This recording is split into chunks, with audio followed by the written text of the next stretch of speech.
I was not born strong. I didn't wake up one day confident, disciplined, fearless, or unbreakable. That version of me was built over years of pressure, doubt, pain, and decisions most people avoid. For a long time, I was just trying to survive. I was heavy in my body, heavy in my mind, and even heavier in my belief about who I could become. Everywhere I looked, the world had already decided what my limits were, and for a while, I believed them. I remember realizing that nobody was coming to save me. No speech, no motivation, no lucky break. If my life was going to change, it would only move in the direction of the standards I was willing to live by. That moment didn't feel heroic. It felt lonely. It felt unfair. But it was honest. And honesty is where real strength begins. I learned early that suffering isn't the enemy. Comfort is. Comfort lies to you. It tells you tomorrow is guaranteed. It tells you rest before you've earned it. It tells you that you're broken instead of unfinished. Pain, on the other hand, tells the truth. Pain exposes weakness, but it also reveals capacity. Without friction, nothing grows. Muscles don't grow, minds don't sharpen, character doesn't form. So I stopped asking, why is this happening to me? And started asking, what is this preparing me for? That shift changed everything. Every obstacle became training. Every setback became information. Every moment I wanted to quit became a test of identity. Because at the end of the day, the most important question isn't how talented you are. It's whether you can take one more step. That's it, just one more step. You don't need to know how far the road goes. You don't need to see the finish line.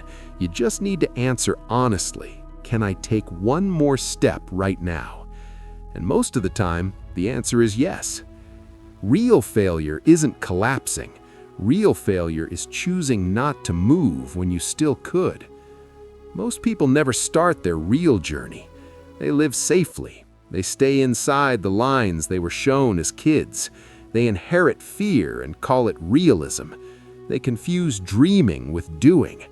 They talk about what they want, but they never put their body, their mind, and their habits behind it.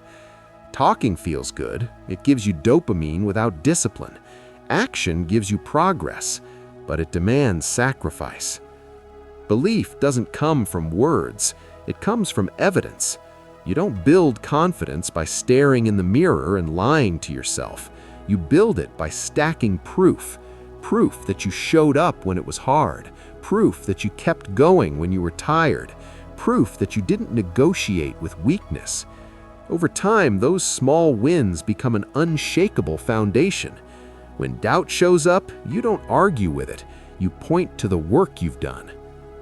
I came to understand that confidence without competence is fantasy, but competence without belief is wasted potential. The two have to grow together. You earn belief by doing difficult things consistently, by choosing the harder path when nobody is watching, by building calluses on your mind, not just your hands. There were mornings when everything in me wanted to stay still, when the couch felt warmer than purpose, when excuses sounded logical, when the world gave me every reason to slow down. Those moments are where separation happens, because discipline isn't about motivation. Discipline is about identity.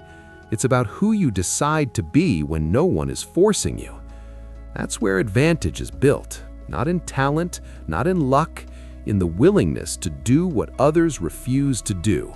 To go a little deeper, stay a little longer, push when it's lonely. Most people want greatness without discomfort. That's why greatness is rare. Over time, I realized that the real battle was never with the world. It was with myself, with my fear, my ego, my past. When you go to war with yourself and you don't run, something incredible happens. You gain peace, because there's nothing left to hide from. You know exactly who you are. You faced your demons eye to eye, and they no longer control you. There's a reason pressure creates champions. Pressure forces clarity. It strips away distractions. It reveals priorities. Pressure isn't a burden if you choose to see it as a privilege. It means you're in the arena. It means something is being asked of you, and you get to decide whether it breaks you or builds you. I stopped chasing outcomes and started respecting the process. Winning feels good, but it's temporary. Growth lasts.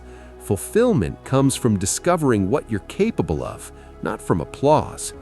The hardest moments taught me more about myself than any victory ever could. The doubt, the injuries, the moments where quitting would have made sense. That's where belief is forged.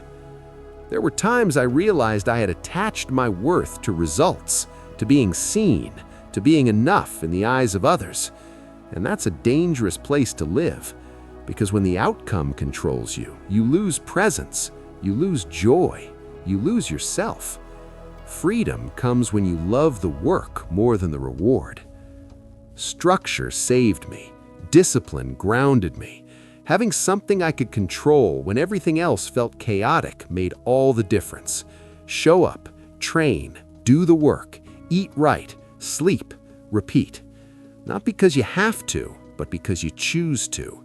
Choice is powerful. Responsibility is powerful. Being lost isn't failure. Staying lost is.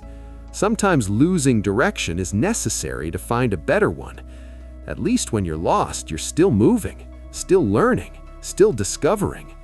Growth doesn't come from certainty. It comes from courage. Life doesn't reward half commitment. If you choose a path, attack it.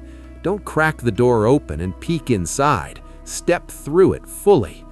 Whether you're going to the gym, starting a business, rebuilding your life, or chasing a vision that scares you, go all in. Because people may forget what you achieved, but they never forget how you showed up. I don't want to be remembered as someone who played it safe. I want it to be undeniable that I gave everything I had. You can hate my methods, you can doubt my choices, but you won't be able to say I didn't attack my life. Strength isn't about being fearless. It's about moving forward despite fear. Peace isn't found in avoiding hardship. It's found in overcoming yourself. And the truth is, you are capable of far more than your mind currently understands. But you'll never know unless you're willing to suffer a little to find out. So take the step, then take another. Build proof, build belief, build yourself. Because the only person who can stop you now is you.